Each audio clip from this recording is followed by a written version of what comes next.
E aí, galerinha, beleza? Estamos aqui mais uma vez para falar da bendita redação, tá certo? Só que hoje vai ser um vídeo um pouco, né, ou melhor dizendo, bem diferente dos vídeos anteriores, tá? A gente falou muito sobre a estrutura da redação do modelo Enem e por aí vai. Hoje a gente vai falar sobre a estrutura do modelo FUVEST, tá certo? O pessoal que vai tentar a segunda fase lá da FUVEST para tentar entrar na USP, tem uma redação a ser feita e ela tem uma série de diferenças que você não vai, né, no caso, repetir o que existe lá no Enem. O modelo Enem, como eu disse já em outros vídeos, é especificamente voltado para o Enem. O modelo da FUVEST, ele vai ter uma característica, né, algumas características de fato diferentes, certo? Então, para começar é o seguinte, ó, quando tu pegar a prova de redação no caso do modelo FUVEST, tu vai encontrar lá na proposta algumas, né, diretrizes, né? Por exemplo, tu vai encontrar lá, faça um texto sobre tal tema em dissertação em prosa. Você vai encontrar mais ou menos isso daqui, ó, uma dissertação em prosa. O que significa isso, Cláudio? Quando ele fala em dissertação em prosa, pessoal, não é uma referência direta ao chamado dissertativo argumentativo, tá? Mas também não significa que o seu texto ele tem que ser, no caso, exclusivamente expositivo. A gente já gravou aqui alguns vídeos mostrando uma diferença entre o dissertativo expositivo, né? Você apenas fala de um assunto, colocando, por exemplo, a opinião de terceiros, né? Para, de fato, explicar aquele assunto. É uma diferença que a gente encontra com o texto dissertativo argumentativo, em que a opinião é sua e você vai argumentar em favor de uma tese, por exemplo, tá bom? O que acontece? Aqui na FUVEST você vai ter um texto que ele vai ter uma mescla, na verdade. Ele não é um texto argumentativo, mas também não é exclusivamente expositivo.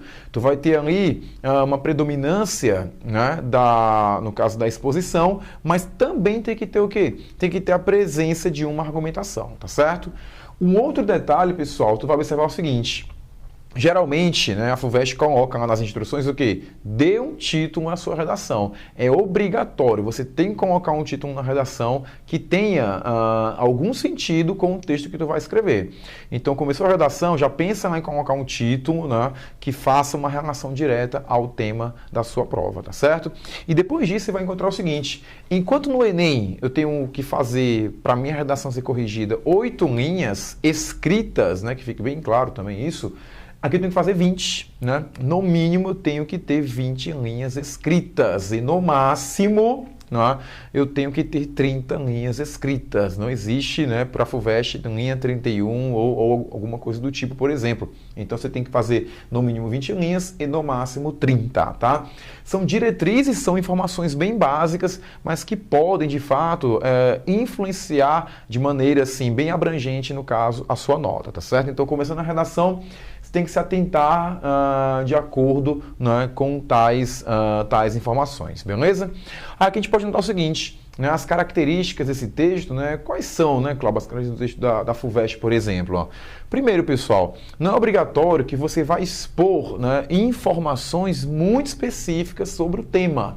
Por qual motivo? Porque o Enem, pessoal, como a gente tem a diferença da FUVEST, o Enem ele pede isso, né? O Enem, quanto mais detalhada for a sua redação, melhor. Já na FUVEST, a preocupação maior não está em relação ao detalhe, mas em relação, de fato, ao quê? A essa abordagem que o tema tem que ter. A abordagem de forma reflexiva, uma abordagem que tem que ser de forma crítica. Quando tu observar o tema da redação da FUVEST, tu vai notar que esse tema ele tem uma característica mais abstrata. É um tema mais reflexivo, que trabalha questões de consciência, questões de ética, moral que você deve seguir e por aí vai, diferente do Enem.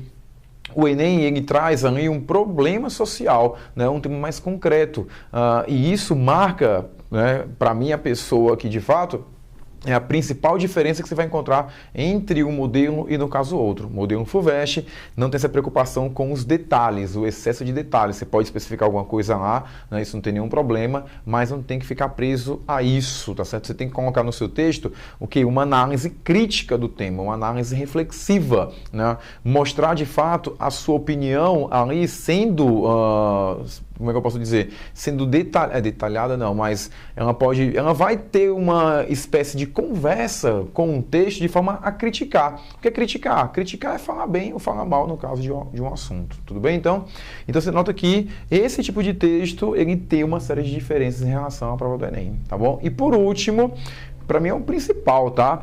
Quando você tem um tema abstrato, pessoal, um tema que faz relação com a filosofia, sociologia, ética, moral, humana e por aí vai, você não precisa, não é obrigatório, né? E até para você evitar isso, de fato, evite apresentar propostas de intervenção, tá? Se eu tenho um tema que é abstrato, se eu tenho que fazer uma análise crítica e reflexiva, fica até incoerente no final tu colocar uma proposta de intervenção, por exemplo, né? Nesse caso aqui, o que é que você faz? Quando chega lá, de fato, aos últimos parágrafos, o que é que você tem que fazer? Você tem que fazer mais ou menos um resumão das suas ideias, né? Quando chegar na conclusão, o que é que tu vai fazer? No último parágrafo, faça uma retrospectiva das ideias de fato que você apresentou. Então, se tu falou de uma série de fatos lá no teu texto, tu criticou isso, analisou isso, né, de maneira minuciosa, de maneira intimista, quando chega nos últimos parágrafos, tu vai fazer o quê? Tu vai, né, fazer uma retrospectiva, um resumo do que foi dito lá no teu texto. Observe que eu não posso, nesse tipo de situação, acrescentar nenhuma informação, né? Muito menos uma informação que é nova, porque eu estou encerrando o meu texto. Então, no final, você pega, faz um aparato, observa de fato de maneira geral a sua redação e encerra esse tipo de pensamento, né? Sem colocar ali nenhuma ação interventiva, como você faz, por exemplo, na prova do Enem. Então, legal? Então, note que essa estrutura da FUVEST ela é muito mais abstrata, muito mais reflexiva, crítica do que comparando com outros vestibulares, tá bom? No próximo vídeo a gente vai pegar aqui e analisar a forma de correção e analisar alguns trechos para mostrar, né, de fato, como essa redação ela é diferente de outros tipos, né, de modelos de vestibulares por aí, beleza? Então até a próxima, a gente se vê daqui a pouco, tchau!